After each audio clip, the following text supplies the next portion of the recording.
night is young and so are we. So maybe you should leave with me. The night is young and so are we, baby. The night is young, so let's have some fun.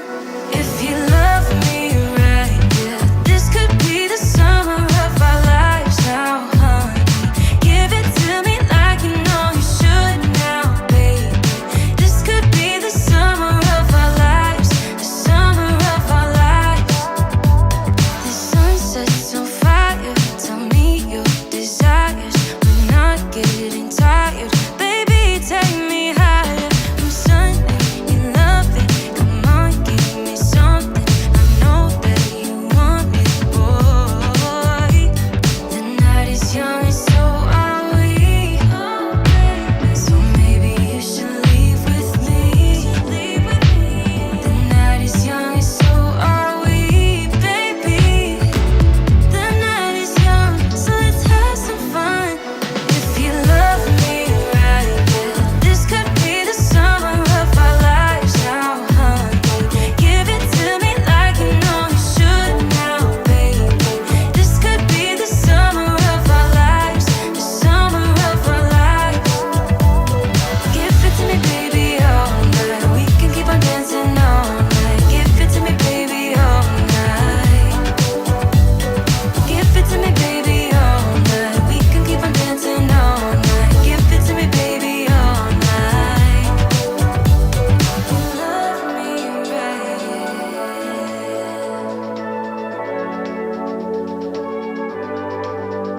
If you love me right, yeah.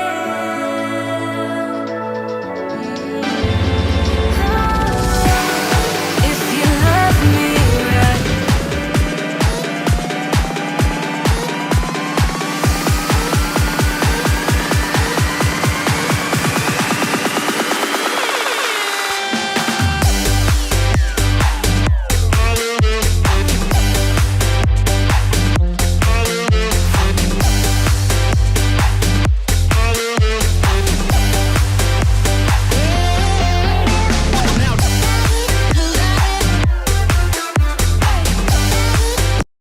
He's a smart hockey person.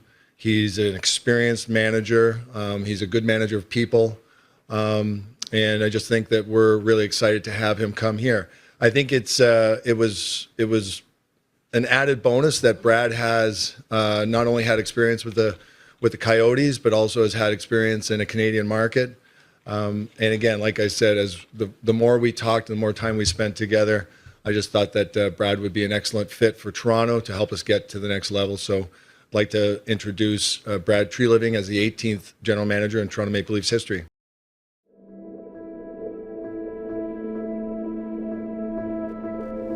Good afternoon, everybody. It's our pleasure today to introduce you all to Kyle Dubas, Penguins President of Hockey Operations. We've all met a number of outstanding men and women throughout our interview process, but the more we talked to Kyle, the more impressed we became by his philosophy, his integrity, by his plans for the Penguins, and by his leadership skills. Kyle's work starts today, but I again want to thank him for joining the Penguins organization and for his commitment to return our team to greatness. Ladies and gentlemen, Kyle. A busy day in NHL, and we are going to have an amazing, great co-host to talk about all the news around the league. Please welcome back MARKO LARABIE directly from Ottawa. Thank you, Coach. I was very excited to see Kyle Dubas. A lot of people think he's Ab Branch, but it's not Ab Branch. It's the Abs Nation live tonight show. Firstly, MARKO is going to miss the shows next Sunday, and he took this opportunity to be with me tonight to talking about something about the league. Montreal Canadiens, of course, going a couple of news around the Montreal, and we're going to talk about the biggest news in NHL, Toronto, Calgary. We'll talk about Nashville a bit later during the show, and then we're going to talk about Patrick Kane. So we have a lot of things on the menu tonight. Plus, we're going to talk about the playoff series, final Stanley Cup, and the Memorial Cup. The game is live, if I can recall it, between the Peterborough and Kamloops. I don't know if anybody have a kind of the results so far. But please don't hesitate to put the score. Obviously, I cannot watch the game right now at that moment of the night when I'm doing the live streaming show. So, Mr. Marco, we have a busy day. A busy live stream. So, we're going to talk about different things. Of course, first of all, going to welcome everybody very quickly. We have our first question at the beginning of the show. We're going to answer this in the next couple of minutes. But we're going to welcome very quickly. We have, of course, Ellen Kiev, directly nice. From the Newfoundland. Hey. I don't know if you have some kind of relationship, family with Sheldon Keefe. No. Yeah, maybe. Who knows? She, yeah, I'm sure she's very close to all the Leafs, former Leafs management. And already her friend Dixon Automobile Group is in the house. Already tired to hear from his wife about the Toronto Maple Leafs. He got out of the house. He's right now do some kind of the donuts in the parking lot. And then we have Audrey Calabro directly from back with update for New Jersey with some kind of news, ALC with his fun news. Thanks so much, Audrey, to give us everything what's going on around the league. And then we have Claude Richard, your neighbor, Mr. Marco, Claude Richard back in the house tonight. Thanks to be with our Canadian show. What about the moderator, Luciano Graziano, already upset about the Toronto Maple Leafs decision? So I'm sure you're going to laugh. You're going to talk about this. Nina from Thailand is in the house. Her friend André Robert Drouin dans la belle province de Québec. Il est de retour avec nous ce soir. André, merci d'avoir pris ton temps de parler avec nous. Coach tried to get me mad, Luciano. Here we go. I knew about that one over there. Then we have Dixon. I love the ad branch. Dixon, thanks so much. And our friend William McClary from Ontario knocked the door. Thanks so much about everything. And he said the new owners of the new house. Then we got the key yesterday. I believe it was yesterday, maybe 2 days ago. And maybe open up with that, maybe a 30-second, Marco, if you don't mind. What kind of update you can give about the house over there? Yeah, very excited. Like it was a very long process. It's so we bought this house like almost it was like a month and a half ago. But the person we bought it for was deceased, right? So it makes the process a little bit more complicated. So it has to go through the courts and all that. So finally, after long process, we finally closed yesterday. Got the keys. So we're really excited. Kind of went over there. I didn't. You know how you're supposed to pick up your wife and bring her across the threshold? I didn't do that. I'm getting older. It's harder to do that. So I took her purse. I brought her purse across the threshold. It's a little emasculating, but I felt it was the right thing to do. So very excited. We'll be moving next month and just a couple of little reno projects, and then we'll be good to go. Specific date or? Yeah, July 17th is when we're moving. Yeah. Awesome. Congratulations to you and your wife for the new chapter of your life. Always excited to get a new house and everything. And then, it's the process is sometimes is annoying, is sometimes exhausted. It's a roller coaster. Sometimes you can, different things can happen. And then, but once this is complete and then everything is done, and now you just need to move in, and then I'm going to, enjoy. So that's what would be the great things about that for sure. Already some people talk about the Toronto Maple Leafs, everything like that. But before we do go there, Marco, I have a question for you from Ellen. So you maybe explain, then I'll go a little bit more deeper. She talked about, do you see, can you taking a flowers on Sean Durzi? He's still young at 24. He's a big right ID.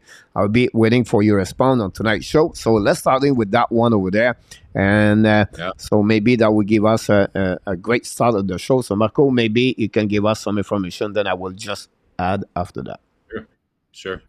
Well, listen, I don't know if it's taking a flyer on Sean Durzi. It's not like he's a player that a lot of teams probably don't like. He's a really good player for Los Angeles. Like Los Angeles has a lot of depth on right-handed D, so listen, it's definitely somebody that's, I would imagine that would be a really nice fit. Like he's right in that right age frame to mix with the Habs, kind of core.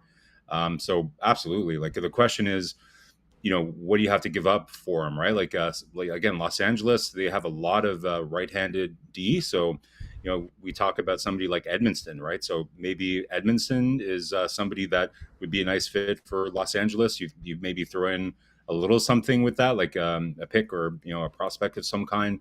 Sean Durzi would be a great return. They have a couple of right-handed Ds, in particular Clark, which is not really somebody that would ever probably be traded by Los Angeles because he's a really elite prospect. But Sean Durzi is a very capable, I'd say, second pair defenseman that can really move the puck right-handed, like she said.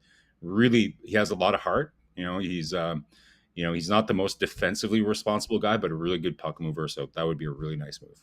First of all, there's a great question about that. So you can see how she follow hockey, Marco, and then that's the key. Not many people would think about the receive on that. So well done, Eden. So 52 overall pick by the Toronto Maple Leafs. Durzi got the big trade with Jake Muzzin with a first round pick and Carl Lundstrom or Sundstrom. I apologize his last name. We have a 3-player versus 1. So Sean Durzi have 3 goals. The first year at full time with the Los Angeles Kings. Then after that, this year he got 38.9 goals and 29 assists for a total 38 points. So you can see the improvement of them. Now he's only 24 years old. He's a RFA for 1 more year this year. He carried a contract of 1.7. So if I follow the question, I would say he's really good for the Kings to keep him because he's a low salary and they don't have a lot of money right now on the salary cap. But they have extra players right now. They have 3 players. Unfortunately, Montreal targeting more the right defenseman. I think Bijoy Foot is another great defenseman, a young defenseman, never make the opportunity in the NHL, but he's a left defenseman. Montreal could not get him. We have 2 defensemen you can look about this, Marco, is Sean Walker and Matt Roy. For the Los Angeles Kings. Roy is 28 years old, carrying a little bit more, $3 million. He's a right defenseman. I think that would be great. And Walker is 28 years old too. And Elias Isari is only at 2.6. Not much, but it is $600,000 less of this. I think Montreal, if they have some kind of move, I think the Los Angeles Kings are going to trade more like a guy like Matt Roy if the case happening. It's going to be a UFA next season. So I don't know if you think about this, but if I was Montreal, I was targeting Matt Roy. There is another right-handed defenseman in their system, though, that was a first-round pick. I'm trying to remember his name, but he's I think he's Swedish as well. Like he was a first-round pick. So I think he's like 23 as well. So I'm just trying to find him. But other than the guys that you mentioned that's on their roster, they do have like a young right-handed defenseman. I can't remember his name though. Another one is Spence, Jordan Spence. I don't know if it was the first one pick, but Spence is another right defenseman I can mention to you. And then if you talk, the only one is at 21 years old, a Grants, Grans. Yes, that's it. Yeah. So that's the one I was talking about. Yeah. So they have a lot of depth on right defensemen. So if there's, I guess, the key thing that you're looking for in these situations, you're looking for the ideal trade partner.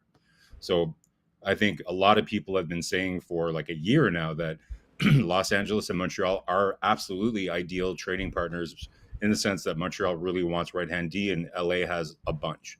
So the question is, what are they looking to get in return for those?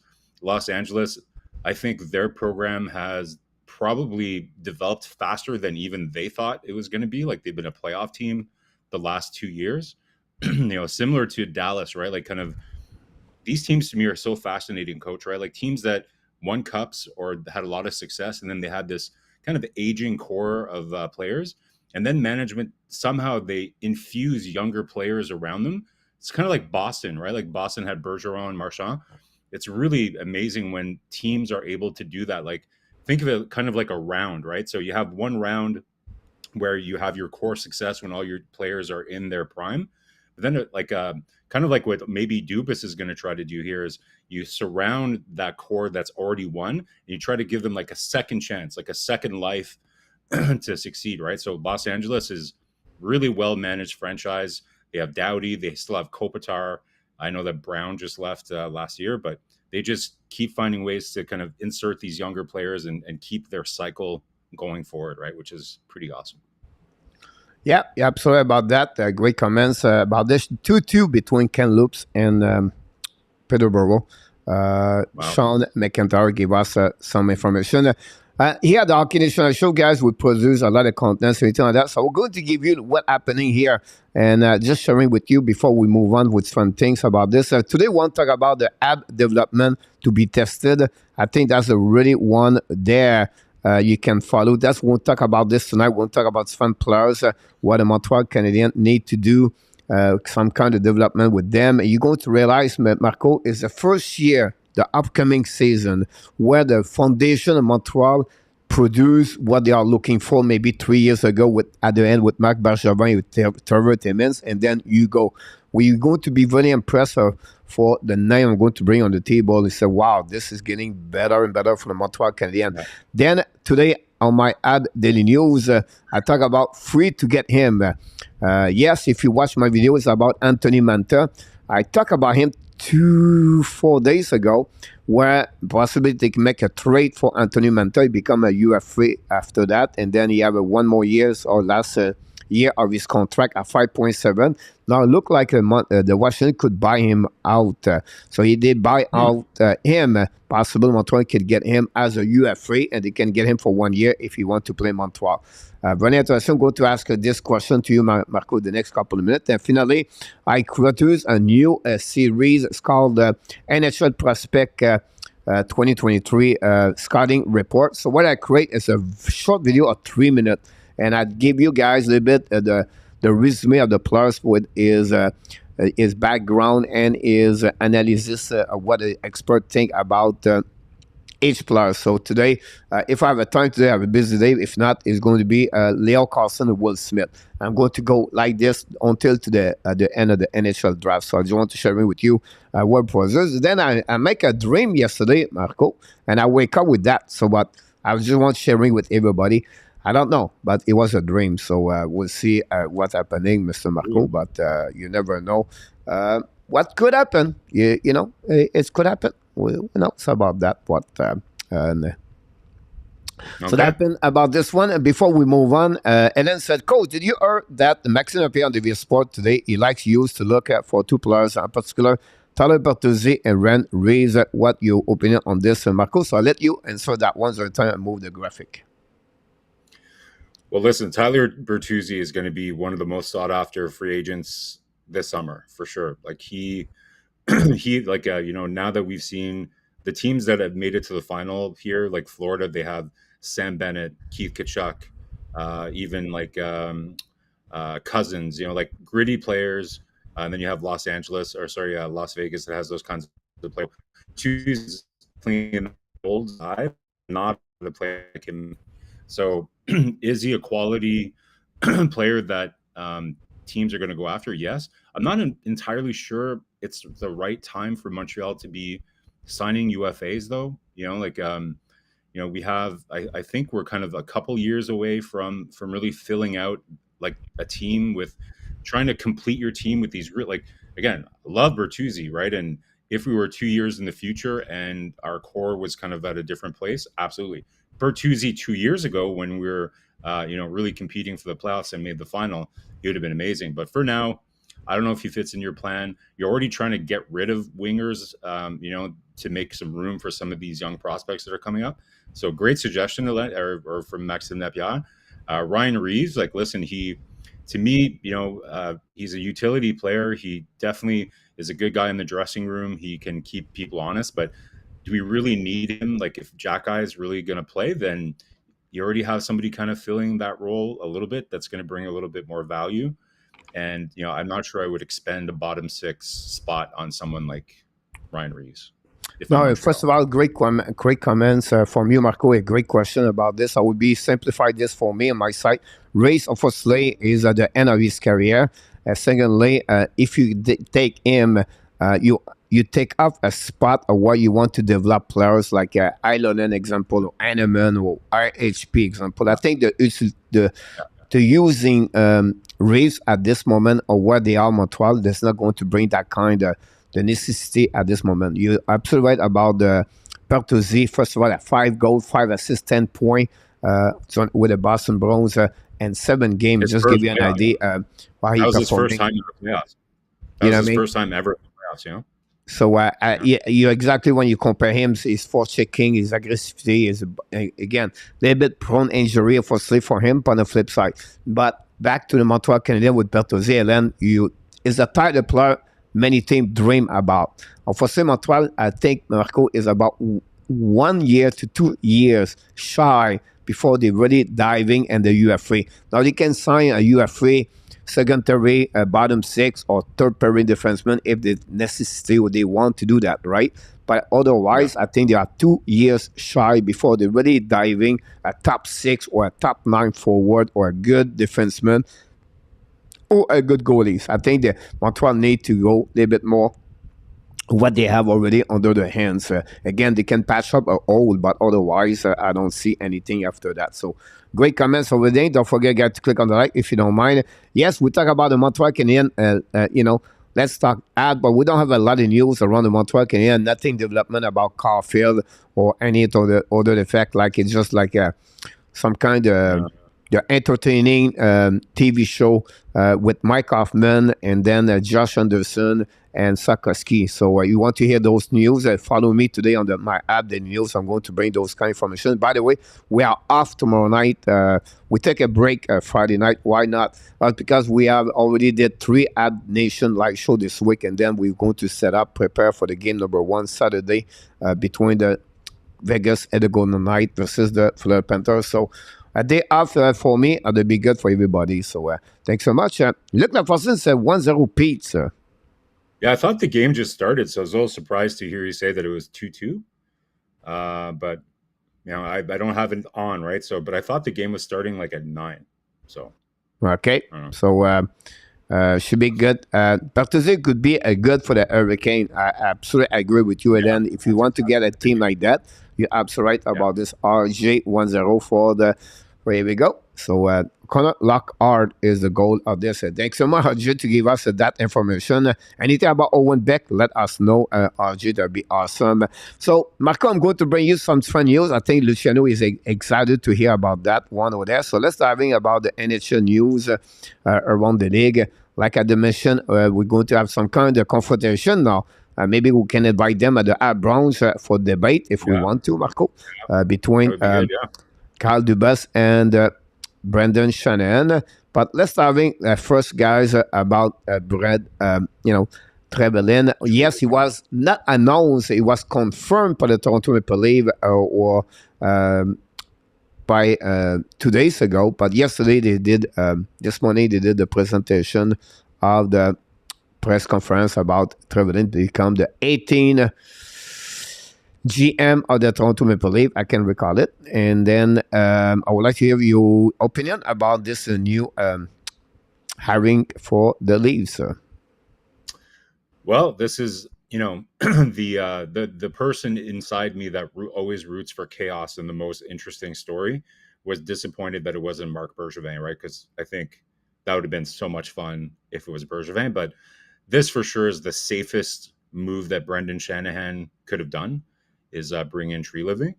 It's clear that based on kind of what we've learned, Keith, one of the reasons why he left is that he wanted to rejig or redefine the structure in the Leafs organization so that there wasn't so much process around him when he was needing to make moves and stuff like that. It's clear that Shanahan still wants to have his thumb on the scale when it comes to those types of things. So for Tree Living, he's a guy that's coming from Calgary who had a very similar situation. To be honest, Tree Living's company was coming from a very difficult situation in Calgary where not only did he not always have full decisions on the player movement, but he wanted to get rid of Daryl Sutter, but Daryl Sutter was a little closer to the ownership there as well. So if there's anybody that's used to working under the direct direction of their president, then it's Brad Tree Living. So Shanahan found a guy that wants to work within his structure. So that's good. Tree Living obviously must be comfortable with that. So listen, it's the safest hire they could do. They wanted somebody with experience. He's been in a similar situation last year. Say what you want about the trade. I know it looks really bad now because Tkachuk's in the final and Calgary didn't make the playoffs. But I think everybody in the hockey world was very impressed with how he was able to get what he did when you're dealing with a situation where the entire league knows that you have an expiring asset and they have no reason to really give you anything, right? So I still think he did the best that he could in that situation.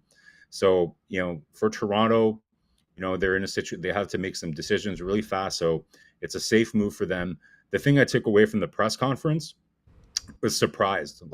It doesn't seem to me I think for anybody that, kind of noticed how things played out here for the playoffs at the end of this year, I think everybody was expecting more change. Like not having Kyle Dubas there is a change. It's a pretty big change, but I get the feeling that they're not going to move Marner or Nylander or Matthews or Tavares.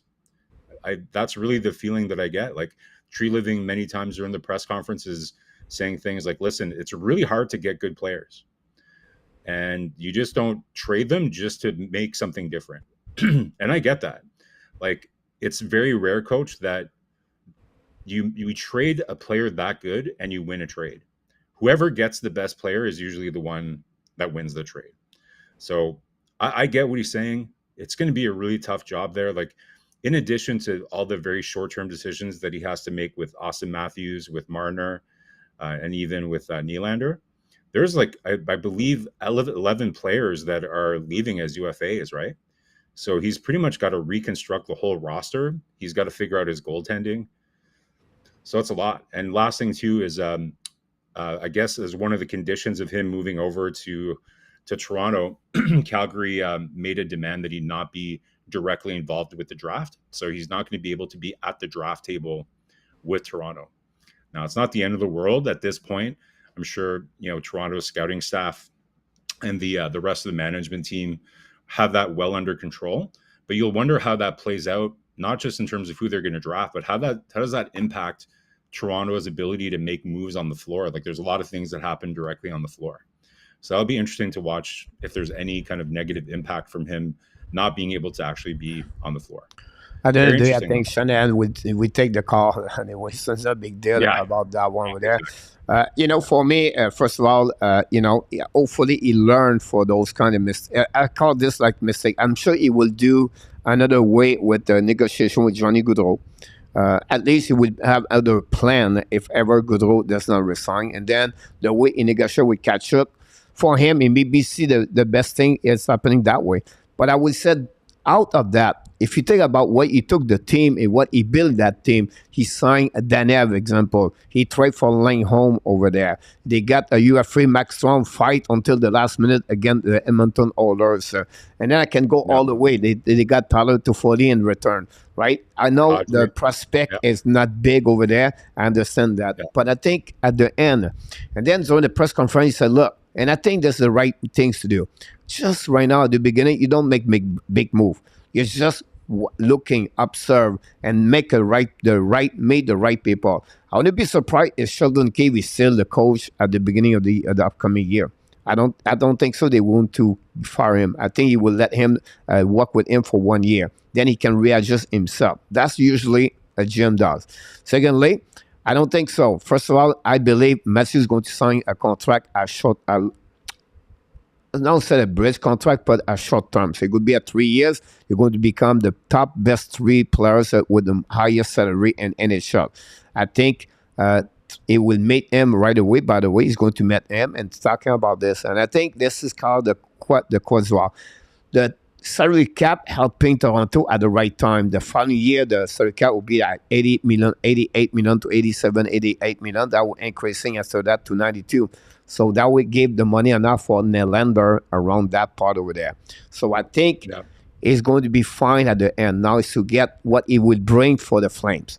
What kind of play he can bring with the Toronto Maple Leafs. He's good always. Michael Stone. Everywhere traveling go, he bring Michael Stone. Maybe Michael Stone going to play with the Toronto Maple Leafs. On the flip side, you have a lot of big things to do, right? You have the Samsonov situation, the Matt Murray buyout, and they have a lot of players you have free inside his team about Camp and Bonding, and again the situation with possibly can trade DJ Brody. Now Brody played with him when he was there in Calgary, so that's another thing he was going to consider at some point. But not going to be easy for him. But I think for me, he was maybe the best candidate to be higher at what we have right now in the league with experience, kind of leadership he bring, and then he can set it up. And he been in the Canadian market. I don't know if we have anything you want to add about that. Well, again, coach, he's definitely safe pick with definitely feeling more right. Like it's, that's now his 3rd GM. So really, this is all on him at this point, right? So you're not like this has not been a good couple weeks for Toronto, right? Like Dubas had that weird press conference where, he was talking about, did he still want to be the general manager? He wasn't really supposed to be talking, but he talked anyways. And then Shanahan had that really weird press conference where he, did the opposite of what normal teams do and just was like too transparent about kind of what happened. And so I think from a Leafs perspective, they just want to, like Carey Price would say back in the day, just chill out, just chill everything out. Let's do the safe move. The one thing I didn't like from his press conference, it reminded me a bit of Bergevin. Like, I get it that you have to have a good relationship with your players, right? And you have to make them, but he said something like, one of my biggest jobs is to make my players feel comfortable. If there's anything that I think the Leafs need, is to be a little uncomfortable. Make them a little bit uncomfortable. Things are just, so especially if you're not going to change the core of the team, somebody needs to come in and make them feel a little uncomfortable. So it makes me think a little, and he was talking about how he considers Tkachuk a son. And, for me, having lived through the Bergevin mistakes of him becoming too close to players and making bad decisions, it always worries me a little bit when, like, again, listen, like, of course you're going to build interpersonal relationships with people that you work with or work for you and all that. But at the end of the day, you have to be able to make business decisions. So those are little flags when I heard him talk that make me kind of a little worried, because you have the sense that maybe Toronto is a little bit too much of a country club. Like, it's not like you look at Sheldon Keefe, like, Coach, we talked about it all season. Like, Toronto's defensive numbers were amazing. Marner and all, like, he was for the Selke and, like, Matthews takeaways and, all the numbers look great, but, it's the playoffs. Like, it's like war, right? Like, the only way to really be prepared for uncomfortable situations is to live through uncomfortable situations throughout the year. And sometimes when you have a good team, look at Boston, right? They just flew through the regular season. I said this all season. You guys were laughing at me. I was like, it's too easy for Boston. They're not really facing any adversity. And so sometimes you need adversity. And if you have a really good team, sometimes you don't get that adversity because you're not losing a lot of games. So sometimes you need a coach that is going to be able to psychologically create, not conflict, but create conditions that make it so that his players are a little bit uncomfortable. Look at Cooper, right, in Tampa Bay. Like, this is a team that's won 2 cups, made it to the finals, and he benched Stamkos, Point, and Kucherov. He did that a couple years ago too, right? So I don't know. Like, when I hear managers say that, like, my job is to protect my players. I don't know. Yeah, the key behind that and be sometimes we're not behind the door, right? Is it Shannon called the last call or not? Secondly, we said to you, I don't know the relationship. How is the relationship between Keefe and the players? Like, Cooper have really good relationship with the players. Like, they're really more close. From my outside, that would be my what I assume for that. So when you have those kind of relationship, Marco, you can take those kind of decisions. And I think Keefe, with his inexperience, when he called them soft players, example, was some kind after the press conference, he's make another apologize after what he said during the season. I don't know exactly which month. So if you look about this may be a couple of red flag there. But to me, that's the mistake that Keefe made. If you come out and you call your players soft, they were. The biggest mistake I think that Keefe made is the next day he apologized. That's, to me, like, again, it's all about keeping the players comfortable, right? Like, was Mitch Marner's father upset that he said that? And then Mitch Marner's agent called Kyle Dubas or whatever. Like, listen, like, these are adults. It's not like, listen, I've worked in HR before. Like, I get, you have to be sensitive and all that stuff. But this is hockey, man. Like, at the end of the day, like, you're going to have to feel a little bit uncomfortable. And sometimes you get called out on the public scene. And, to me, that was Keith's biggest mistake. Like, you don't come back and apologize for what was true, in my opinion, the next day. Yeah. And I thought about not trading a player for sake of just trading them, but 9 years of failure and the playoff called for a change. But if you think about this, how many years it took for Tampa Bay to win? How many years it take for Colorado to win? It take that kind of 7, 8 years, 9 years about that one. Imagine if Edmonton did not make it. So they're going to trade McDavid and Trussalo? I don't think so. I think if they can get those kind, but add the right players. Again, listen, they got a dream team right now on their destiny, the Fleur Panthers. They hit on the road at Toronto. They got eliminated. 2 years ago, it was the Montreal Canadiens, right? And then last year, it was the Tampa Bay Lightning by 1 goal. They only missed one piece of the puzzle to make the next round, everything like that. It's not easy to win in NHL. Yeah. It's not easy. Right. For the last 5 years, that team Toronto is at the top 5 on the. But again, the fans are only looking for the Stanley Cup. They're only looking for one direction, everything like that. Now again, you trade Nylander, you get Shennikov. You know, I don't know. It's like I don't know what is the big piece of the problem over there. I'm not there, but I think for me, I would keep the core. I think they already have O'Reilly. They already have Samson up. They can get him. That's a good piece right away. And then you add the players to go around them and find a way was to be the best matchup or the best fit for the team for the Toronto Blue Jays. So something we're going to get up. Let me finish this for about the chat, Marco. Can look at it's 2-1 right now. William said, I think Cave stay, but on the short leash. That's my feeling about this one over there. Dubas got his Pittsburgh job largely by looking smart. My big eyes would make a better GM or president Dubas. Pittsburgh seriously desperate. Peterborough won and kind of won. Then we'll see. No, I think the Leaf need their players to be uncomfortable. That's exactly. Peter August back in the house. Peter, the master, Mr. Marco of the prediction NHL. I don't see any trait between the Leaf and the Pittsburgh and the future. Imagine to best see the text of Shanahan or a phone call, you just ignore it. We'll see. So let me get straight. The Leaf got rid of the GM who could not get out of the first round and hire a GM who cannot get out of the second round. I guess that's a progress for Peter August. Leaf need a first pairing defenseman. Okay, now it's 2-1 Kamloops, William McClary.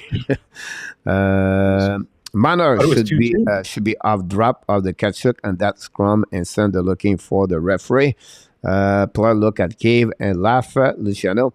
Traveling can at least get the player for free pizza. Object 2-1 about this. Olin is one Zellweger score. This is a great prospect for Anaheim Ducks. You talk about Zellweger, ex-player for Everett, Silver Tip. Coach and Marco, who do you think the best GM out there the Leaf could sign? Who could you sign? Well, they just signed Brad Treliving, so I don't know. Does he mean like which they could have signed instead of? Yeah, he did ask you. I'm sorry about that. I did not put the question there, but could sign?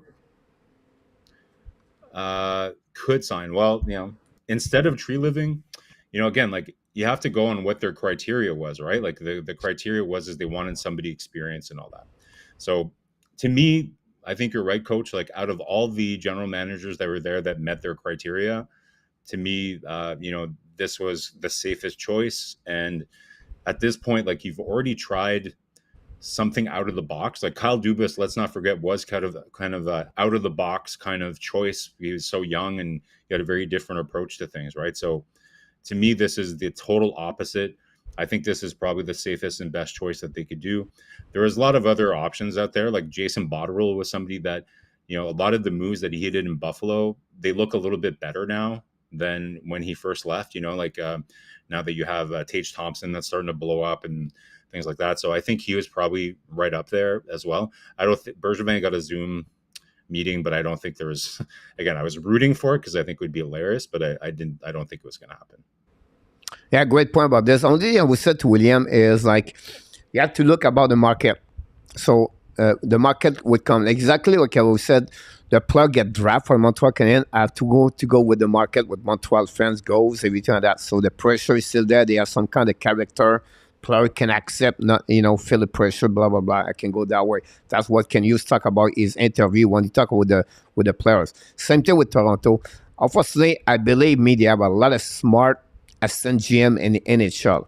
I will give you example, Eric Toski for the Carolina Hurricane. I think this is going to be an amazing, great GM one day. Matthew Dash with the Tampa Bay Lightning, that's another one. And I can go like this, Marco. But the problem is that Toronto is a big market of the pressure and scoop every move you do. And I think it takes some kind of the character person to accept and to deal with that. I think you need experience in NHL GM before you open the door to someone with not many experience like those two the assistant GM I just talked about. So there was limited to select a GM at the end of the day. They have only a few of them for the job, and I think Shannon can feel good about that. So for me, if you ask me, with only the resume of the GM, I think for me, I would go with Eric Dusky, the assistant GM of the Carolina Hurricanes. Another one, really young, but a really bright, smart thing. Hopefully, the Toronto Maple Leafs going to keep RD, and this organization is another great young assistant GM right now with the Toronto Maple Leafs, and then, of course, Langham. Now, it's to see now Dubas what he's going to bring with him and Pittsburgh Penguins. So, go to Dubas. Your next slide, I'm assuming, is all about Kyle Dubas. Yeah, just respond to Inartap. I understand they missed the first round pick. I understand, but who to blame? Is it the GM? Is it Shannon? Is it Keefe? Is it the four players? Again, it all depends what you feel the mistake over there. So a lot of comments about the Toronto Maple Leafs, about traveling. A lot of comments, Mr. About the Tubas. But before that, here we go. Let's go right away here. So yes, he was hired. I played the video a little bit earlier about how they hired Kyle Dubas, not as a GM, but as the president hockey operation for the Pittsburgh Penguins. Become the second one. Just prior, it was Sean Burke for the Pittsburgh Penguins. Got fired with Ron Extall. Our kind of GM is going to get as a assistant GM. What kind of title is going to mention now? After that, can you become a GM at the same time? The only thing he knows now, what he did not get in Toronto, Marco, it was the final decision. Yeah, like you said all the time, you have to look up and to see your boss to tell him about this. Example, they got a trade for Tage Thompson, or 5th round pick, and Shannon said no. So just give you those information like that. Now, Dubas, you don't have to ask anybody. He got the key to running the Pittsburgh Penguins, and then he's going to make that team what he believes will be the best interest about that. And again, guys, Pittsburgh Penguins is always been in front of everything. What you talk about, you have to go all the way, Marco, until 1980s. That time of the hockey style, it was goons, it was the police on the ice, was the guy was defend. It was a lot of fight. It was physical.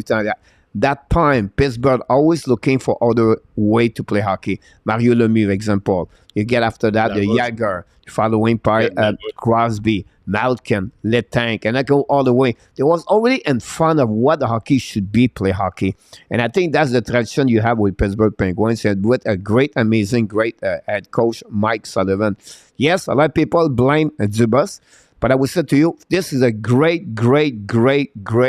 hiring by the Pittsburgh Penguins to get Kyle Dubas. You're going to disagree with me, understand that, but in the next 5 years, you're going to see the transformation of the Pittsburgh Penguins. He still have a lot of things to do in front of him. There are a lot of things to accomplish over there because the team is getting older and older.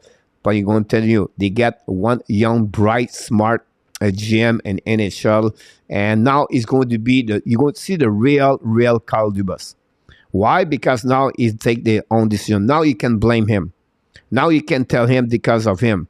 And Toronto, I'm not sure if he was all called, if he called all, he did all the call for the Toronto Maple Leafs or not. So for me, young, smart, 37 years old and all, and I think it's going to be a great asset for the Pittsburgh Penguins. Yeah, well, when he had his press conference, a lot of Toronto fans, before is learned that he wasn't coming back, he said, "Listen, like if I don't come back, don't expect me to pop up somewhere else." And so, when there was rumors about him going to Pittsburgh, everybody was kind of calling him dishonest, right, for saying that. Like, "Oh, I thought you weren't going to be popping up somewhere." Well, he's not popping up as a GM. He's popping up as the president of hockey operations. So to me, this is a great move for him. Like you said, he doesn't have to have somebody kind of looking over his shoulder anymore. My concern for him was, where this team is right now in terms of its life cycle is, yikes. Like, I think I'd be curious to see how many years he has on his contract here. But listen, like, is he going to have the courage to kind of do what they need to do? Or are they just going to continue to do what Hextall and Burke tried to do, which is just try to, with glue and peanut butter, like just kind of construct something that can kind of make it to the playoffs? Like, we'll see. Like, this guy to me doesn't seem like someone who would just be interested in just getting into the playoffs and just to say that you got into the playoffs just to make Crosby happy and to make that core happy. He's got a lot of tough decisions there. So I think you're right? Like, this is a very challenging project. But in my experience, Coach, people that I've worked with, and I try to think of myself this way, is anything worth doing is challenging, right? Like, I like challenges. I take on jobs all the time that are challenging, that are difficult, because that's part of the fun, right? You want to do something that nobody thinks you can do, and that is nobody has been able to do it before. And so it's a very big challenge for him. Great move. Very interesting though that they had the press conferences at the same time. I don't know if that's a little bit of a showmanship between Dubas and Shanahan. Like, he mentioned it in the press conference, Shanahan, that they'd been talking to Fenway Group and everything, that there was nothing behind it. But I don't know if anybody here on the stream watches the show Succession. It's an HBO show. But I encourage you to go to the Pittsburgh Penguins Twitter page. They released this picture of Dubas. If you don't watch the show, then it doesn't make sense. But they did a very risque picture of Kyle Dubas with this that has to do with the show Succession on HBO, and it's weird. So for those of you who know the show, I would encourage you to go check it out. But it's very strange. So it's a very exciting time for Dubas. Great move for him. Great, like, this is a perfect fit for the Fenway Group. Like, this is exactly the kind of people that they want in their organization, right? But we'll see. It's going to be a tough job for him. Yeah, well said. Well done, Marco. You talk about the fact when he said that. I want to recall everybody about this. When he said that, he knew he had a contract on the table, and I think at that moment he was still believed at 90% would stay with the Toronto Maple Leafs. Everything changed once Shannon started to changing his mind about Shannon, and then that's the reason. I don't want to defend him, but that's the reason why he said that the circumstance was different at that moment when he said that versus what happening after that. So I just want to maybe about this. A lot of comments in the chat for about Dubas, and people ask about some people are a little bit concerned about how many years Toronto can hang in there. Everything like that. Coach Anderson, okay, I got that one there. Now we have a question for Hélène. And Coach Marco, do you think Hugo will add another assistant coach or someone else behind the bench to help Marty feel like they're missing something? I would be really surprised. Like, from what I remember at the press conference at the end of the year, I think Sandy Wee was pretty happy with how that team was working. Like, you can't really criticize anything Robida last year did with the young decor. Like, I think I mentioned a couple times during the season, he should have won their Jacques Beauchamp trophy for the most underrated member of the organization last year, Stéphane Robida. Like, the job he did with that young decor is nobody talks about it enough. So no, I think they have enough there. Like, this year, I know we're going to be talking about which players and their development, like the player development this year, that's going to be important. Yep, it's coming after that. But similarly, it's the same thing for the coaching staff, right? Like, Kent Hughes talked about this in the press conference, is last year was not just a great learning opportunity for the young players. They got a lot of good reps, but so did the coaching staff, right? So I think it's perfect, right? You got Burrows there as well. I'm trying. Who's the third? I always forget his name. Who's the other assistant coach that St. Louis has? Burrows? His name.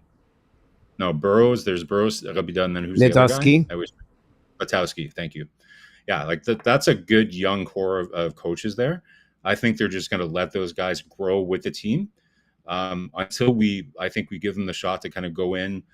We need to see them refine certain things, Coach. We talked about this throughout the whole season, where the first half of the season, you could see that he was just letting them go a little bit. But then towards the end of the year, he started to tighten things up a little bit. And I think Hugo at the beginning of the season said that's the key thing that he was going to be looking for from the team, right? He's going to be looking for continuous improvement.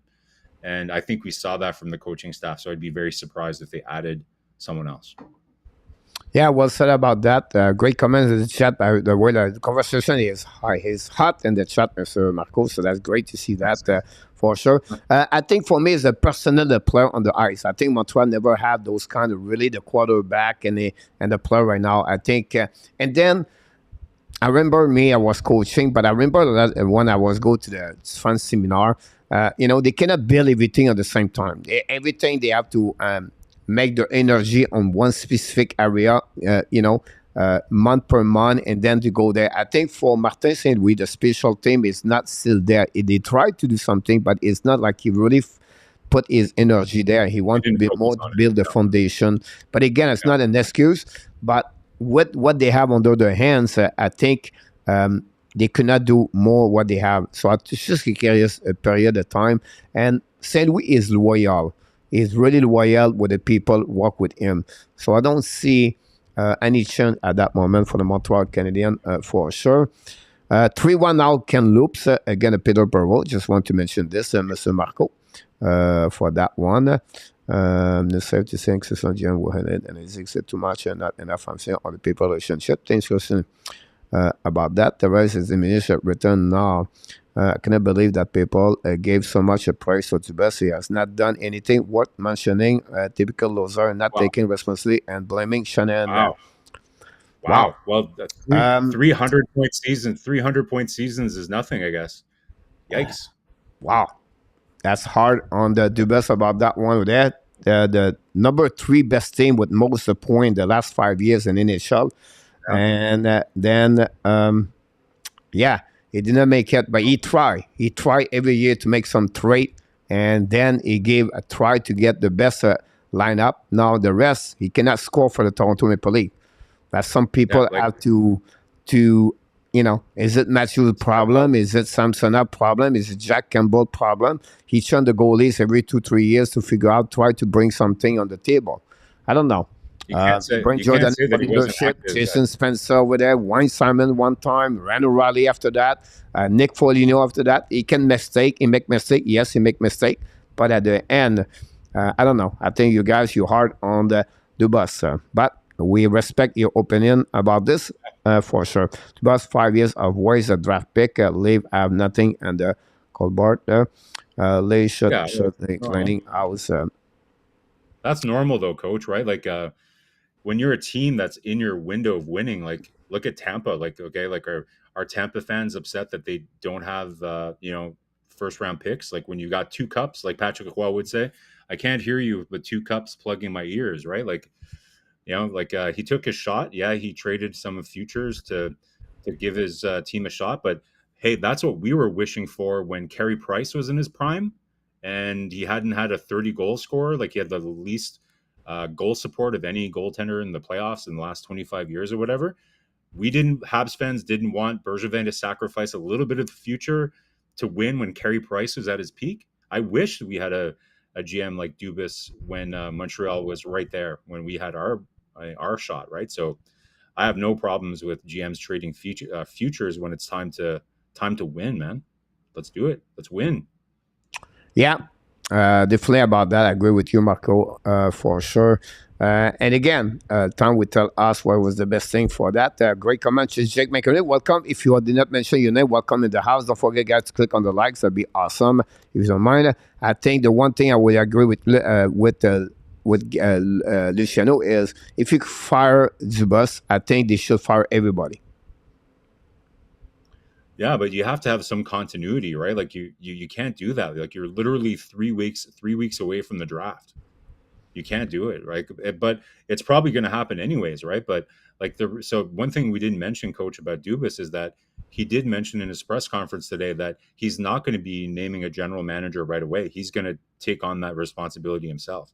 So a lot of people read into that really what that means is that he wants to bring a lot of the people. Like I think the assistant GM that Pridham that you were mentioning before, his contract is over after this year.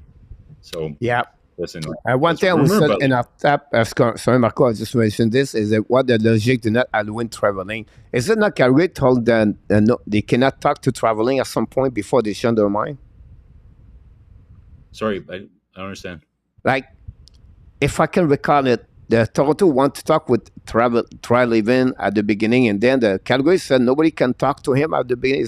Is someone you cannot talk at some point? Is it was him or someone else in NHL like a couple weeks ago? I don't think. I don't think it was Tree Living. I think again it's always complicated at this time of year because of the draft, right? Like a lot of these senior management people have access to teams' drafts lists and things like that. So it's like, to be honest, this is the worst time of the year to be making these decisions, man. Like this is the worst time. Yeah. Not only because it's such a like. Say what you want, like free agency, trade deadline. Those are exciting for fans, and those really are only good for certain teams that are really thinking that they're going to win. But the biggest impact by far that teams have in shaping their rosters for not just for the next season, but the seasons to come is this time of year, from the end of the season to free agency. That is like, back to school. They're not on vacation. Vacation is like August to September. This is like get into like, your work boots. Like this is where everything goes down. So this is the worst time you could be doing that. Even if it really reduces the amount of people that you can talk to, because again, teams are not going to just let people, like a lot of assistant GMs and players or guys like that have clauses in their contract that say, if ever I have the opportunity to get a promotion in another organization, you have to give me permission to do that. But then there's also a counter clause that says, yes, we have to give you permission to do that unless it's a month before the draft, right? Because they know how sensitive it is, right? So it's just bad timing. But in Toronto's case, you don't have a choice, right? Like Pittsburgh, it's a bit different, they had a choice. They just made the decision that, they wanted to fire Brian Burke and Ron Hextall. I guess if you're not confident that those guys are doing the job, then this is such an important time of the year. You don't want those guys driving the ship at this point, because it can be so impactful and hurt your organizations for years to come, right? Follow the story about Enatap, so now Dubas cannot sit at the table of Pittsburgh Penguins. Yeah, makes sense.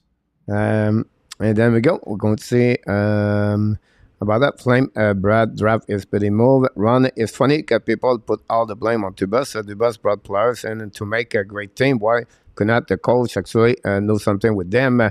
Welcome back, Ron. Yeah, that's my feeling a bit more about that one over there. But why could the league not win? Must have combined to round collection of players all together. I agree with you, Peter. They still stuck with the problem. Will Dubas make his sidekick part of his organization? It would be interesting to follow for sure. The bar Lee's Cup show for the butt leave. Susan and the playoff who care about is one of the point. Made nothing if you don't get deep in the playoff. Yep, that's right, Gary. But if you don't make the playoff like Montreal Canadiens or any other team right now, but you cannot win any playoff at the same time, Gary. I just feel for me, he's not only responsible about that for sure. No. Players wow. Yeah. Sixer is on the 6th because the app have a better future que the leave. This is great to hear that from Sean. Nicolas, welcome back in the house. And we said, well, Dubas is a sidekick, Spencer, and the organization. I don't think so. And then I think Spencer is going to go to the. I feel he's going to be with Ottawa, but would be wrong. I could be wrong about that. And again, many players does this. I always give you an example. Martin Brodeur got this. Roberto Luongo got that kind of promotion after that. Some players, after they get retired, want to stay around, and they want to go learning about the management and not coaching. So that'll be really interesting. What draft for the league? They only have 3 picks in the 7th round this year. Yes, you have not many in front of them for sure about that. And then I go in the top, and they know they will pick Scout now. I'm presenting the bus bring Matt Murray back to Pittsburgh and Rabinoff. We'll see if they can do that. I just pick it up. I think this main Calgary set running cannot be at the draft. That's possible the way I'm thinking too. Minute check to the leave, please, Jake McEnroe. About this one. Anyhow, Mr. We're going to go with quickly about this. Patrick Kane got bad news for him. It's going to be out bad news. Good news at the same time. He's going to fix his hip, like everybody was talking about, but nobody want to confirm. He'll be out for 4 to 6 months. He's a UFA, so he's going to be available to play for any team after a recovery. Brett Marchand been there. Tyler Seguin is under one. I can go all the way out those list of players. A little bit more difficult when he's goaltender, but still it's something you recovery about that. I don't want to go talk much, but I think Barry Trotz talk about Harry and Drew Brunette, honestly, because his offensive mindset. But I want to say something about Barry Trotz. He said, look, everybody can draft bottom 6 players. You can find those players. But it's not easy to find the top 6 in NHL draft. So when you have an opportunity on the leaderboard, you pick the best because you think it's going to be really what you need at the top 6. They are rare to find those players. My point to you that, so if Mishkov is on the board, don't go somewhere else. Just get Mishkov. The super elite players are rare to find in NHL. And when you get them, keep them. But again, this is another conversation with Barry Trotz. We can talk about this. Really last news before we talk about Montreal Canadiens. Marco, the combine start, and today is follow the combine, guys, June 4 to June 10. This is a place where the player makes some testing. They have a lot of interview. We're going to give you a lot of update about this directly from Buffalo. Another great 110 player are invited on that combine this year. Everybody wear apps now. Some kind of the problem logistic in the past, the player did not know where to go at what time. It was really difficult. Now they use new apps on their phone, so they know exactly what they need to be and what they have to do, everything like that, and they have those kind of information. So pretty nice. The NHL take care about those situations. And that's what we got today, Mr. Marco, on that resume on that. Let's move on now for what we want to talk about tonight, the Montreal Canadiens. And I don't know, we have this list over there. We'll see if I have this one over there. I talked with Mishkov earlier. Somewhere I have the list, Mr. Marco, so don't go. Oh, yeah, it's right here. We're going to talk about the NHL playoff a little bit later, if you don't mind. It'll be okay, but we want to talk about the development. This is guy what the Montreal Canadiens got right now. If you're not excited, but I don't know what you're looking for, because just write the name on the graphic. I was already excited. For the Montreal Canadiens last year, Mr. Marco, they have Caulfield, Doc, Cooley, Jacky, Barron, RHP, Allen, and Harris. All those 8 players played with the Montreal Canadiens last season. Some got hurt, some got new opportunity, but this is going to be interesting. Only 8 of them. Then they have right now for the Laval Rocket, Farrell, Henneman, Mayu, Roy, Kidney, and then Stubble. Now, 2 players could join them or returning in OHL, Mezar and Beck. Following by guys, Oliver Kapanen. Kapanen may be return again one more year in Finland. But Tourigny is going to play with the Laval Rocket. And at the bottom, Davidson play with the Saddle Thunderbird, or is going to get his new contract ELC in the next couple of weeks. And then going to follow by Miguel Tourigny, now play with Laval Rocket. I put this all together. And you have other players. Well, what about Lane Hudson? What about other NCAA? I did not touch them because they have no contract with the Montreal Canadiens, and most of them, the best of them, will go to returning, like Rohrer for the OHL next year. Cedric Guindon can return over there one more year. Now, I don't know about Adam Armstrong. He don't have no contract yet, so I did not put them over there with the Montreal Canadiens. Coach, I think you're forgetting one big one, though, right? I can't forget, yes. Slavkovsky. Slavkovsky is still there over there. Yes, I make the big one over there. I did not put there his name, so I'm going to add this one over there because he's supposed to start at Laval. That's the reason behind that. But I can understand your point of view. I did not put this over there, so I apologize for that one. See, that's the reason we do a team concept here about that one over there. So I'm going to add this. So this is the beginning of the future of Montreal Canadiens. Last season, I think they just clean up the things. They just try to clean up the salary cap. Montreal Canadiens, possibly they have about $19 million salary cap. They are in good shape about that. And then now, this is the beginning. If you look about this, and then I'm going to finish and let you talk, Marco, about this. It's like, check the New Jersey Devils. Look their team in American Hockey League, how strong it is, the Utica Comets. Look about the American, Rochester American, how good they are, Buffalo Sabres. Look about now not the Carolina Hurricane, the Charlotte team over there. And then I have another team I'm missing right now. I want to talk about the Columbus Blue Jacket with the Cleveland Lumberjack. Look their team in the American Hockey League. They have a lot of prospect. My point to you, this is the first time you're going to get half of the team at the Laval Rocket. It's all draft by the Montreal Canadiens. In the past, they're all new contract, old player play with the Laval Rocket. So this is going to be the new ways. And this is going to be a really important year for the development for the Montreal Canadiens on the big way. So they're going to be tested about this. So let you give us some information and some opinion about that.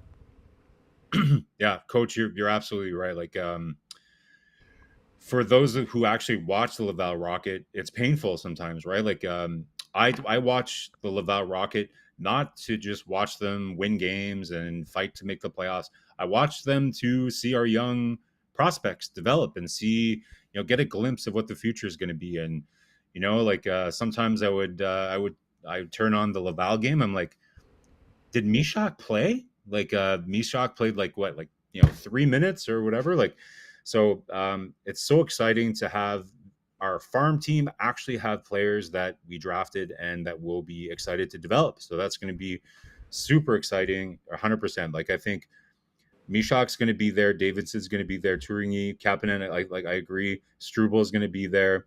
I think Machar is going to be there. I don't think Beck can be there, right? Like, he can play AHL next year, or he doesn't have to go back to OHL, right? He can go in the OHL. But he can come. He can play in the AHL though, right? Beck. Now he turned 20, but I don't know which is age. Right. He has his entry level, so maybe Kidney for sure, Roy for sure. Roy might fight for the team, but yeah, all these guys, like, they're going to be in the mix either to play in Montreal or Laval.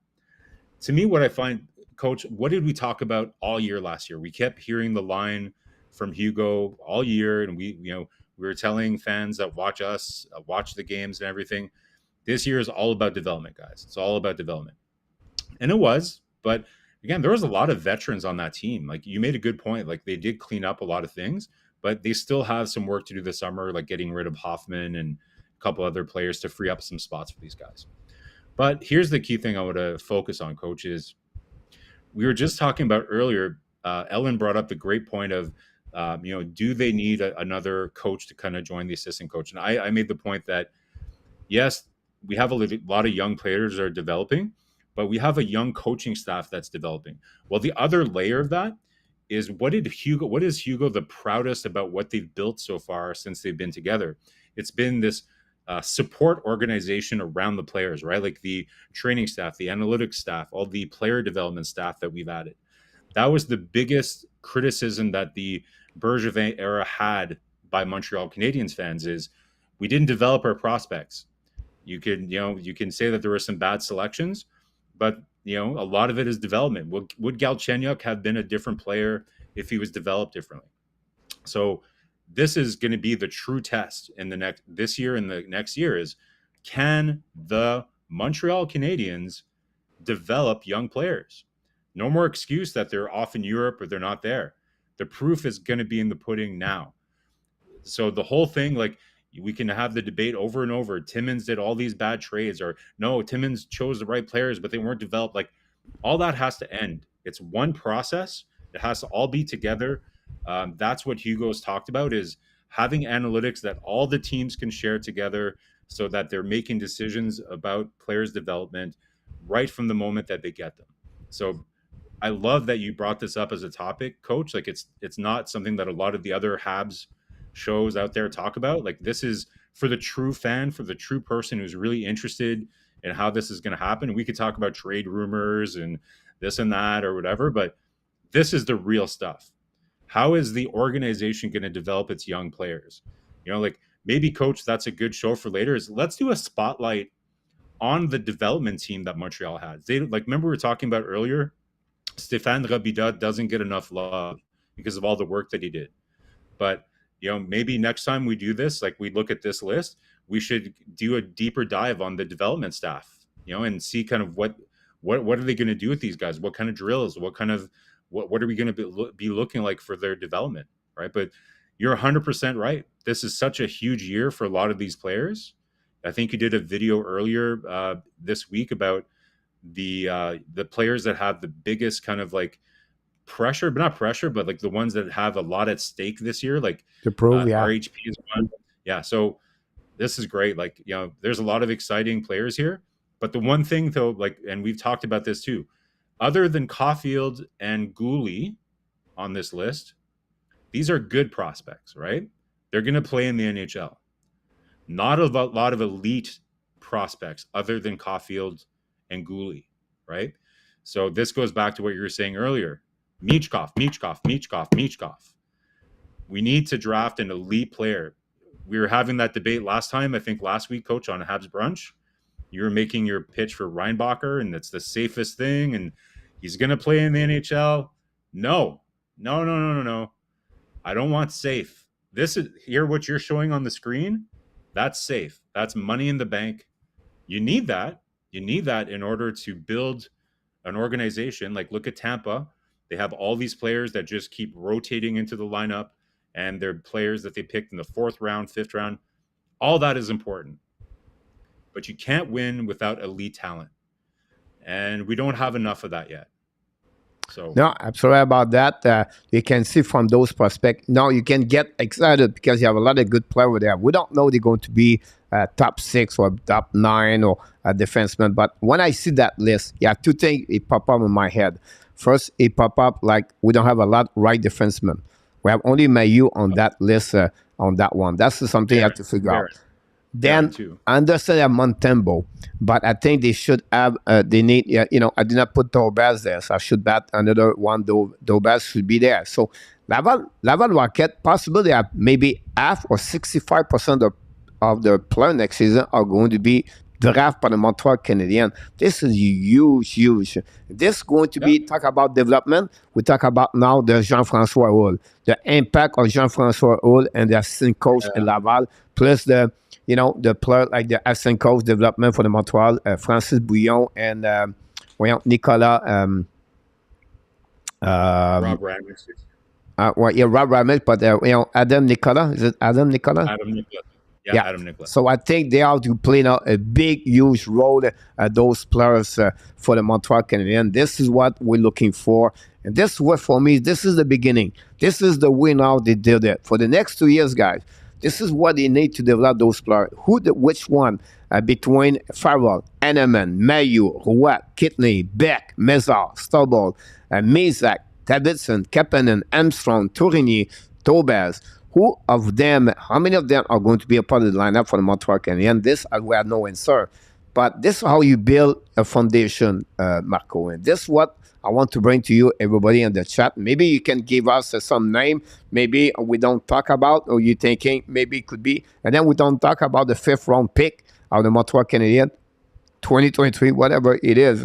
Mitch Cobb or Smith or Fantilli or Carlson or Reinbacher or Leonard. Who can we don't know, but one of them is going to be another one you have to add on that list. So, look, if you think about Pittsburgh, Toronto, they are good team in NHL. Some teams are really good. Calgary, but those teams, Washington, that's another one. And they are the team right now, they struggle on the prospect. And this is a great turnover for the Montreal Canadiens.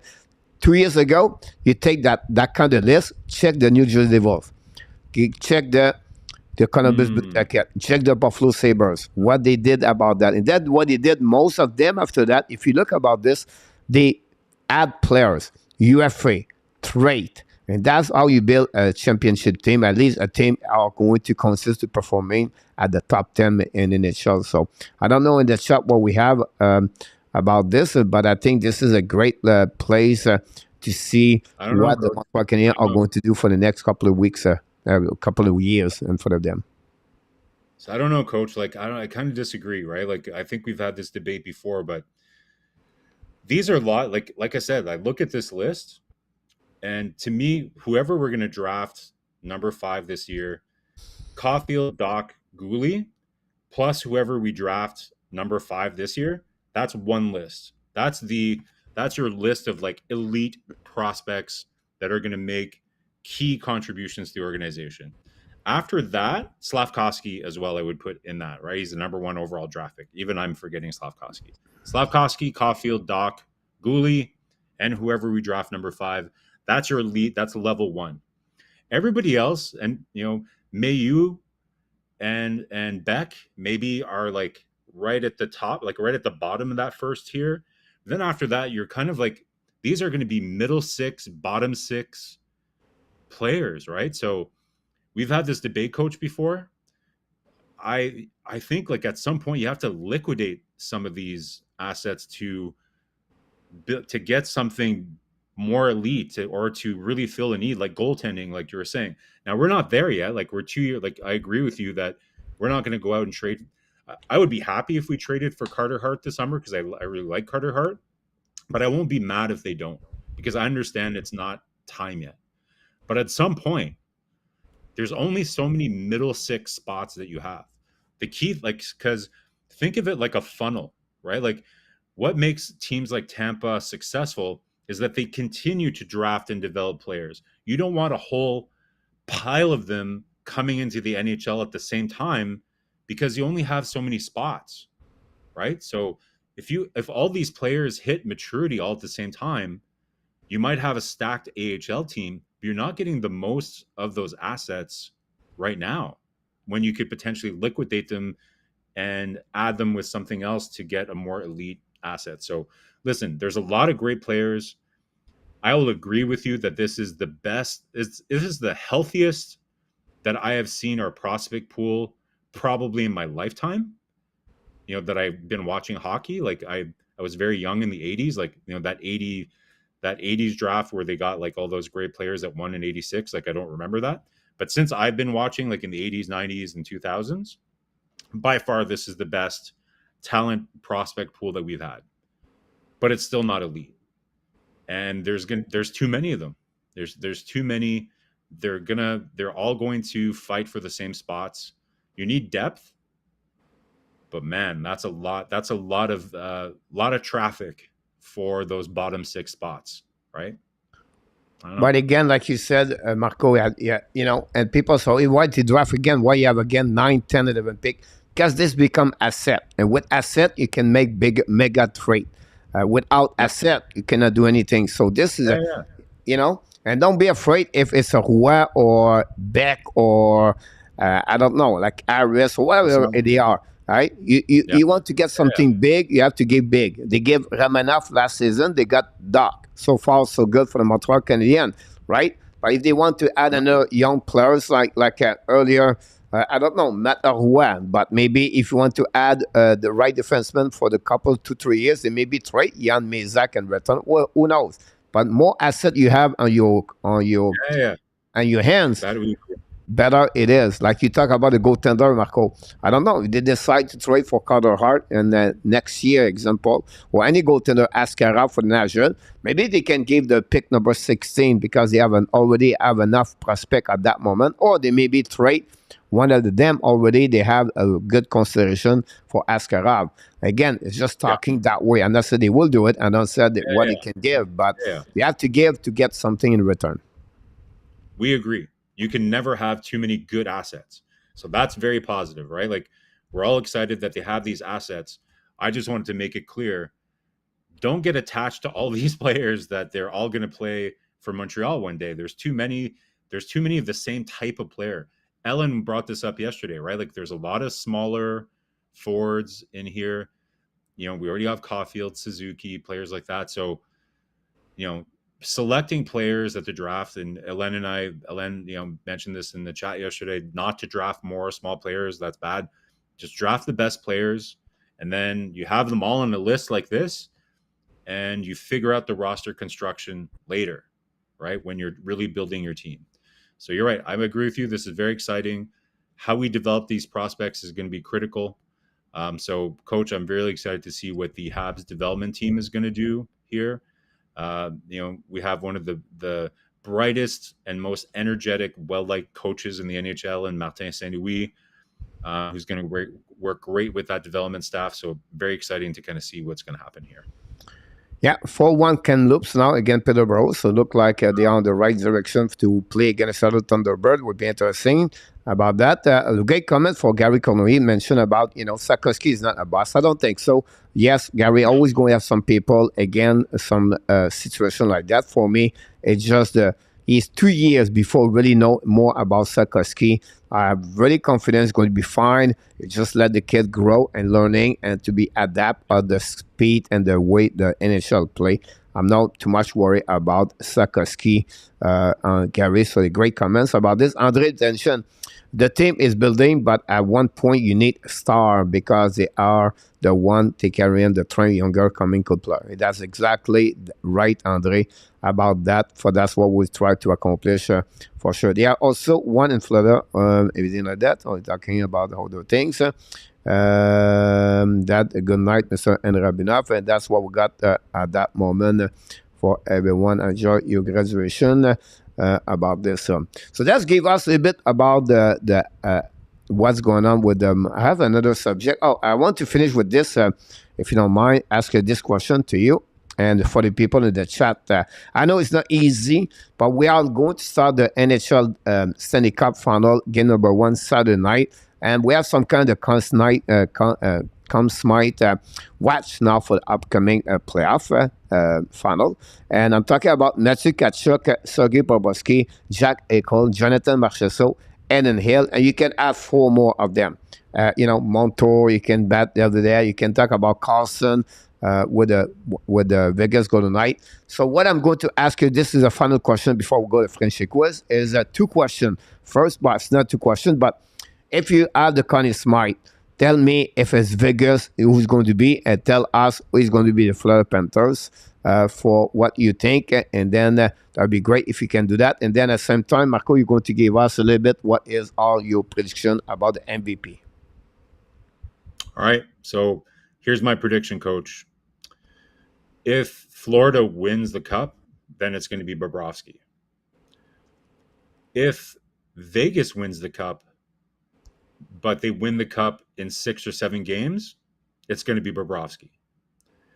If Vegas wins the Cup in 4 to 5 games, it's going to be Jack Eichel. That's my prediction.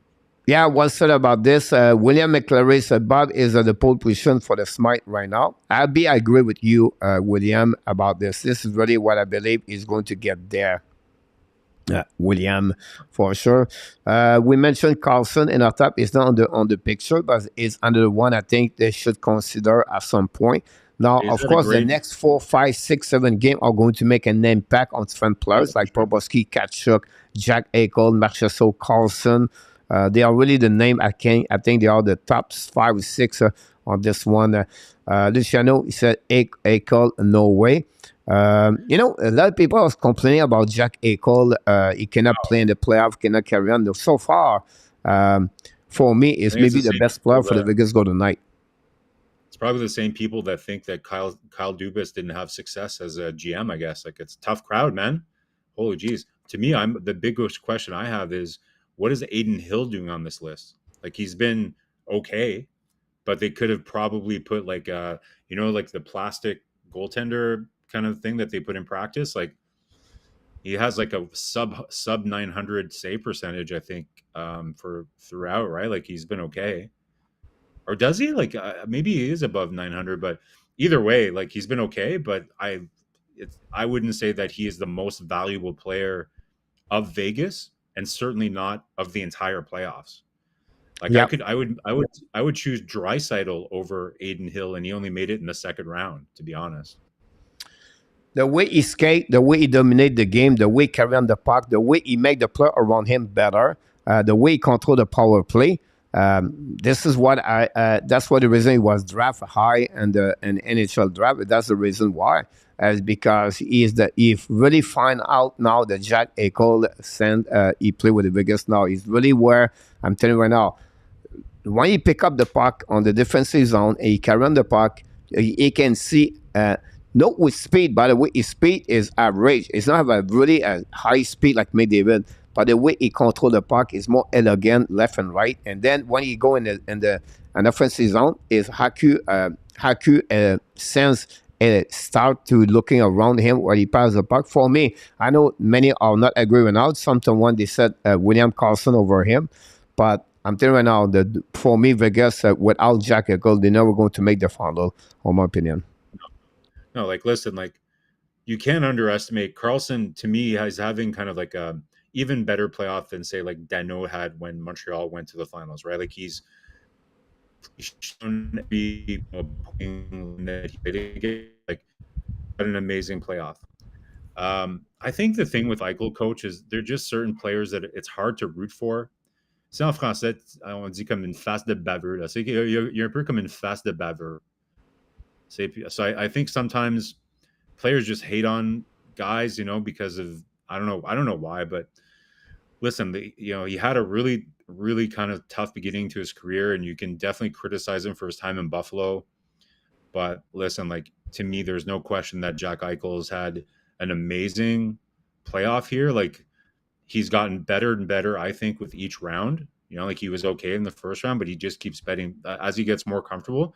He's getting better and better. So I love William Karlsson. I think you know what I love, Coach. Like Coach, while we're talking about Vegas, let's take a minute and just remember how amazing that entry draft was for Vegas. You know, like yes, they there's been some turnover and. Even me included, I didn't like I didn't like the way that they treated some of the players and how things went down with Fleury and Pacioretty and all those things. But man, that entry draft, it's crazy what they got out of that entry draft. Like if you look at Riley, you look at Marchessault, like you look at Theodore, like my God, man, like even Carrier pretty much eliminated Dallas himself in Game 4 of the Western Conference Final. He's like he would be the Leafs need a guy like that. To be honest, like that's a guy that the Leafs really need. But man, like that entry draft, like we can be very kind of impressed with how Ron Francis, like it's so interesting, right? Seattle took such a different approach and it's working really well. But man, that entry draft for Vegas is just crazy. I feel bad for Senators from the 1991 that didn't get for of course Vegas, they got some kind of generosity for other GM, like they got Riley Smith and Marchessault from the Florida Panthers. The Minnesota Wild gave 2 players. I can't recall. I forgot about them. They got from Minnesota. Yeah. So you can see those expansion was really interesting for Vegas Golden Knights. And again, in our top, I don't said Karlsson is not great. He have most goal, after only 14 goals this year, already 10 goals, I think, in the playoff. But I think for me, Jack Eichel make that team more better around him for the team. But again, he's a great Karlsson have a great high hockey. He does exactly what Jordan saw. And you're looking for a third center as a playoff to go deep. That's what you're looking for. You need those kind of the player like him, like Karlsson. But so Willie Snyder is in the house. Don't forget, guys, we got right. The Blazer guy is 4-2 right now between the Peterborough and the Kamloops. A guy has been fine, but not over impressed. Sometimes have to assist on the ice. Again, I respect for all the opinion. For me, I think for at this moment where we at right now, for me, I would give it to Jack Eichel with 18 points in 17 games for the Vegas Golden Knights. So 1 point over of the point per game. So that's guys we got tonight. We're going to let you know. We're going to do now for the Frenchy quiz to finalize this show.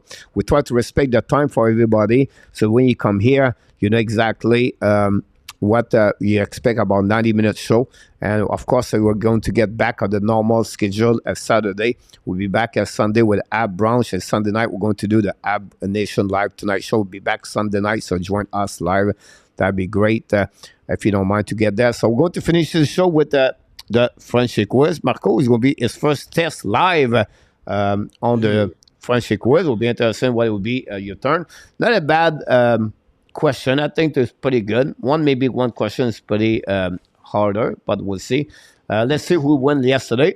RJ Calabro won yesterday. This is the second time he won on the contest in 3 nights. And then we had Devon Ott is the winner yesterday. So this is the first contest in June for this Frenchy quiz. This is something we do when we have a time of the AB branch, your Sunday rendezvous. We're going to be back Sunday morning. By the way, I forgot to mention this. I know I said it earlier, but Marco won't be there. Hopefully, Enarta will be with me. If not, I will run the show and talking about the AB branch. Are you ready, Mr. Marco? Yeah. I'm glad I got to do a warm-up last night, I guess. Before, here we go. Good.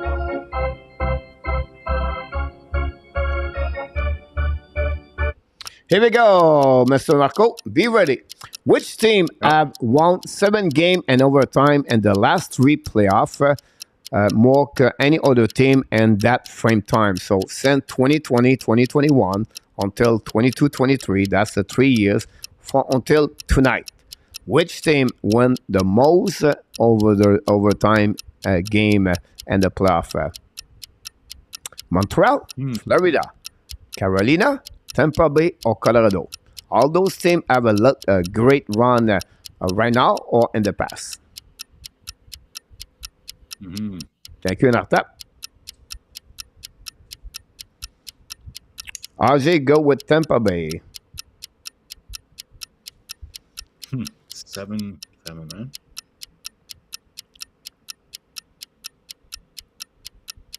The last 3 seasons. Where Gary Cornelier go with Tampa Bay, Ron go with Carolina. Time for your answer, Ron. And Gary and RJ. So 3 people only answer so far. We're going to have the most answers. I'll give a little bit more time for the people. Give us an answer. Thinking. But if you have a choice, Mr. Marco, you can select your answer right now. Yeah, that's a tricky one. I know Florida's won a couple, at least 3 or 4 this year, but I don't, and they might have won a couple in the first round last year, but they didn't get super far. So I'm just gonna play the odds, that teams that won more series. I don't remember Carolina winning that many either, so I'm gonna go Colorado. All right, Colorado for Marco. We have Peter August with Tampa Bay, and Artago Carolina, and Rabinov with Montreal, and Willie Snyder with Florida, and Andre Robert Drouin go with the Enartap. We're exactly with Carolina. Andre Robert Drouin. Then we have Nicolas go with Nicolas Bono go with C Carolina. So the answer that one, guys, is yes, you nailed it. It's C Carolina at the most W. At most, Marco, I think at some point want to take Carolina. So RJ, Enartap, Andre Robert Drouin, and Nicolas Bono, Kubi Bono have a good answer on the first question. Thanks for joining us tonight.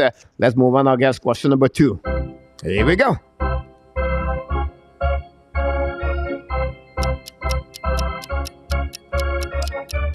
This is a tough one. Okay, that's a D. Not easy one. This is the most difficult for tonight. Dave Reed scored 15 goals in 1990 and 91 playoff. How many of them in short-ended goal? Right? How many of them he scored in short-ended? We know he was recognized as a good scorer and a short-ended during his career. Dave Reed is an analyst at the NHL Network, yeah. NHL Network, yeah. Do you think he scored only 2 goals? Or 3 or 4 for B, C 5 or 6, D 7 and 8, and E 9 and 10. Not easy answer that one over there about that 15 goal. By the way, that's crazy. He scored 15 goals in the 90-91 playoffs. Yeah. Wow. For the Dallas Stars. Yep. Wow. Run with Kings at B for 3 and 4. Thanks so much, Run. We have KLF's B with 3 and 4. Willie Snyder D with 7 and 8. B D Nicolas de Goubi Bono KLS, Gary Cournoyer got C. Thanks so much, Gary Cournoyer. And then we have to wait for people. If we have more people. That is amazing. 15 goals. Like he was Dave Reed was a great two-way player. I think he played. Remember that line coach for Dallas in that time? It was the grumpy old man. It was Carbonneau, Muller, and Keane, all three ex-Habs captains on one line. That was awesome. Wow. See, I'm going to try to read your mind on this one, right? Like this stat, you're bringing up this stat because it's cool. Like, like it's obviously something interesting. It's like, if it was 2, then that would be boring. Why would you be bringing it up, right? But 9 to 10 out of 15 goals, that's impossible. Like that's almost too much. That's crazy. Even 7 and 8 goals shorthanded in one playoff. I think they'd still be talking about it on Hockey Night in Canada today. So I'm going to go somewhere in the middle, like 3 or 4 goals. I don't know where you found the statistic, but 5 or 6 to me would be an amazing accomplishment. So let's go with C. C for Marco. We have André Robert with D, following by Peter August D. We have N. Rabinov B, and after D, Gary Cournoyer C, and Nicolas Gauby-Bonneau with the D. He has 6 goals on the power play. That gave him 9 goals to go. You have 1 goal. You have 6 goals on 6 goals, 5 versus 5, 1 goal on power play, and he has 8 goals, ladies and gentlemen. Wow. And the 15. The answer in is one D. season. And we have a lot of people have a good answer about that. Impressive about this. This is really crazy stats, Marco. Oh, cow. In one season, that's insane. 1 playoff. After 2 answers, guys, we have a tie with 3 people. We have Nicolas Gauby-Bonneau, André Robert Drouin, and in our top, all 3 with 2 good answers. RJ, Willie Snyder, and Peter August. They are 1 out, 1 answer. Let's go finishing the last one of the night.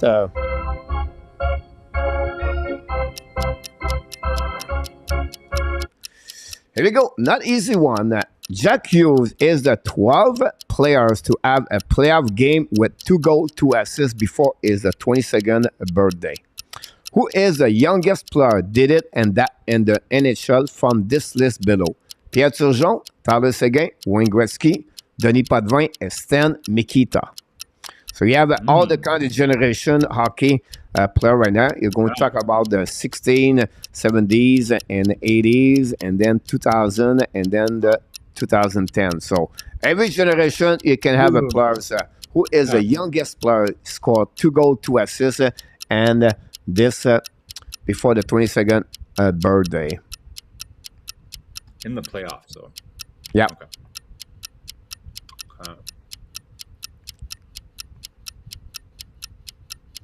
Nicolas go with Stan Mikita. If Nicolas is right, he won the contest for that. Ron go with Tyler Seguin. Gary Cournoyer go with Pierre Turgeon. Wait for other people. KLS go with E, Stan Mikita.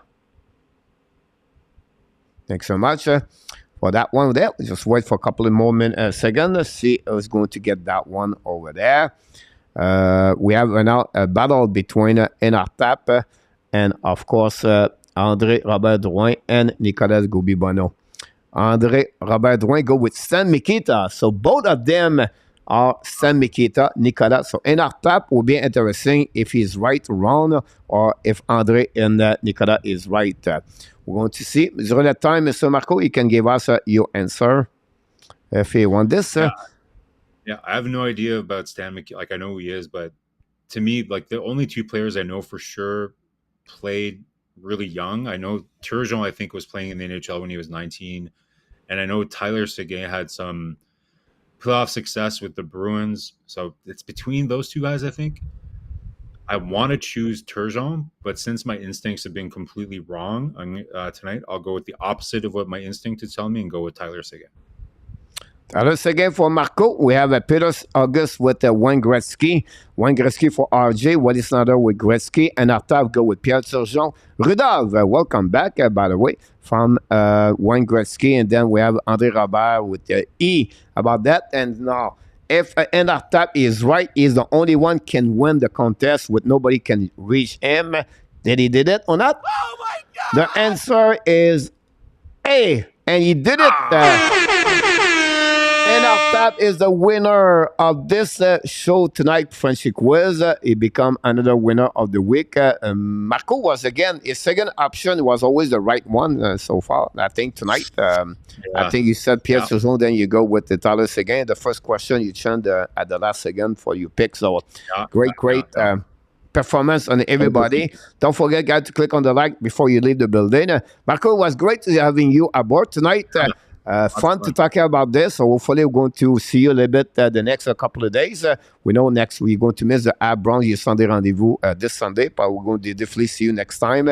And then again, we wish congratulations for your new house, a new key. And now you have the key, and everybody is very happy for you, my friend. So that's happening in the chat, guys. Again, everybody, thanks so much to join us. We'll be a night off tomorrow night, so maybe more chance to watching other live streaming left and right if you want to get there. We'll be back live Saturday night for the Hockey Nation. We're going to game number 1 between the Vegas and the Florida Panthers. Until then, Marco, anything you want to add before you leave the building?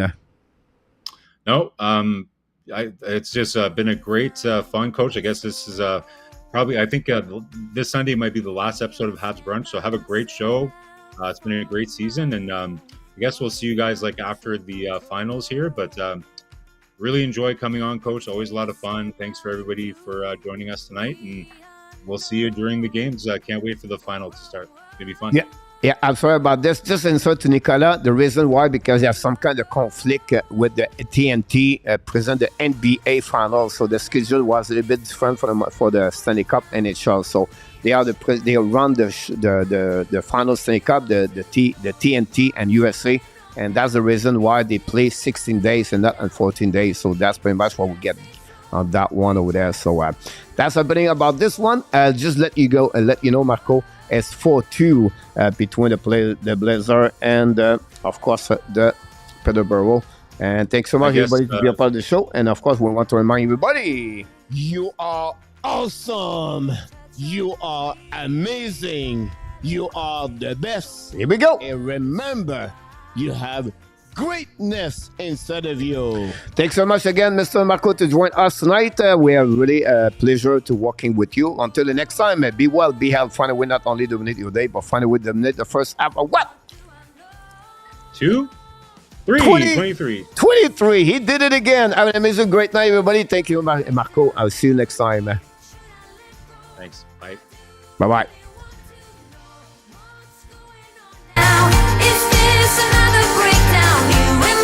Should I say so?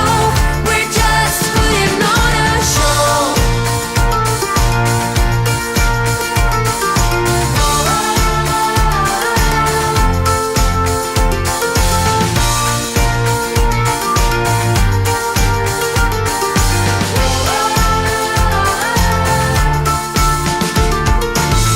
Come on, get a grip now of all the ways we parted. You showed in your own way we would stand and we would fall united. Come on, get a grip now. Just finish what you started. Don't like the feeling that I've been fooled, deceived, and so misguided.